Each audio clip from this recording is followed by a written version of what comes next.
iWar is akin to Tempest 2000 meets Club Drive, like a Combat 2000. In the future, the internet is pretty damn big now. So big that the air conditioning costs for this fucker gotten so high we had to just up and move that bitch underground in the fucking North Pole. But then one day, a rogue virus program was unleashed. Digital economies collapsed, planes fell from the sky, all kinds of crazy shit I imagine. The evil virus, or rogue AI, or 4chan metadata, or whatever it really is, I don't fucking know. But basically all the tech shit is now totally shitted up in the world. And you, a living and heavily armed antivirus program, must traverse the overly saturated data buses, circuit board valleys and flowing caves of wireframe hell voids to go fuck up that virus and save the internet forever. Or at least until the next big data leak or some shit. I don't know, honestly. I'd give it like 4 months. Some nice Matrix-ass looking UI, and there's a whole mode for just viewing the game's 3D assets, so they must have been pretty proud of them, and rightfully so. The world in a PC idea is probably the best application for these Galrand shaded graphics, I hope I'm saying that right. 3 tanks to choose from, with 3 variations for different speeds, damage and health bar sizes. They look like battle cruisers, real Imperial Star Destroyer looking flat and highly sculpted. So you blast enemies and scurry around collecting data pods. Enough data pods will open the way to the next of 15 levels.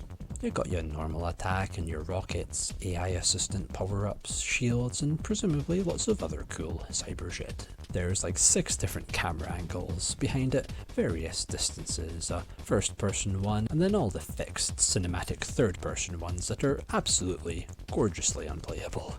So yeah, collect pods to open the exit. Jaguar games love this shit, man.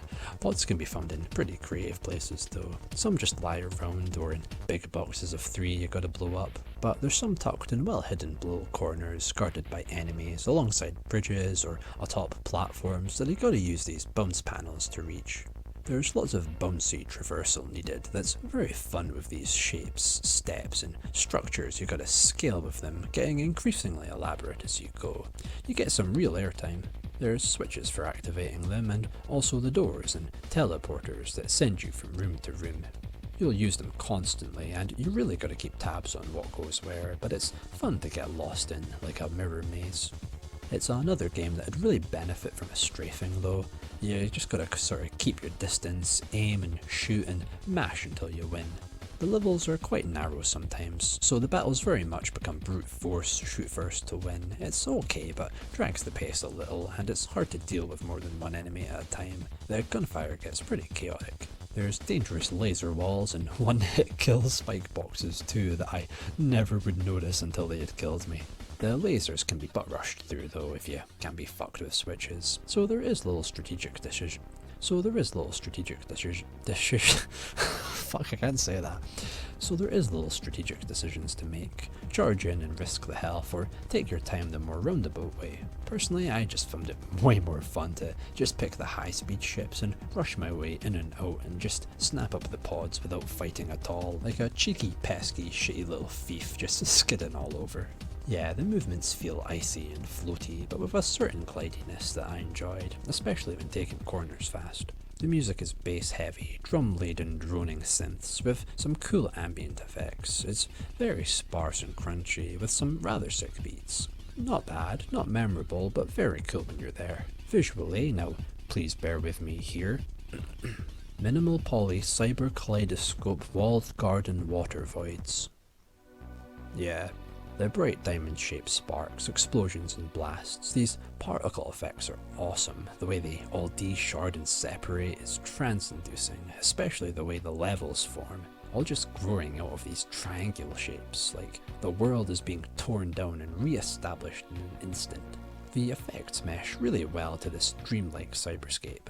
Somehow every room feels both unique and yet completely flat and repetitive, creating this rift in the sense that they connect, or that you're going anywhere, like this whole world is just some sporadic manifestation of random data.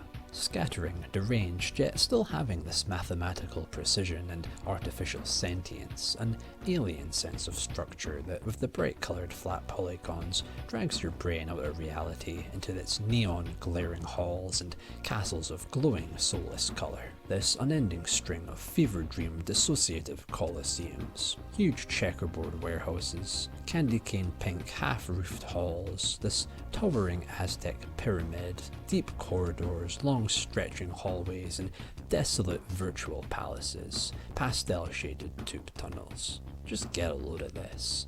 It's almost like every room has its own distinct colour scheme, and the way the lights ripple across the floor as if there's light emitting somewhere from outside this chasm of blackness above the high barriers. But after each level is a bonus stage, suddenly this fast-paced flying game. You just gotta move your ship around and collect enough pods for an extra life, which is kinda pointless when you'll just get by using level codes, but still they make a pretty exhilarating break. These DMT trip kind of symmetrical patterns and shifting lines, like jumping headfirst into a vortex, and the screen after showing this big blue room with some kind of generator looking thing like the Death Star 2's core chamber. And then the final boss, the virus itself, is a carnival game of ball toss. Real odd choice, and pretty hard at first, but then you get the timing down. The way the holes keep moving increasingly fast is really stressful in that awesome kind of rhythm game way.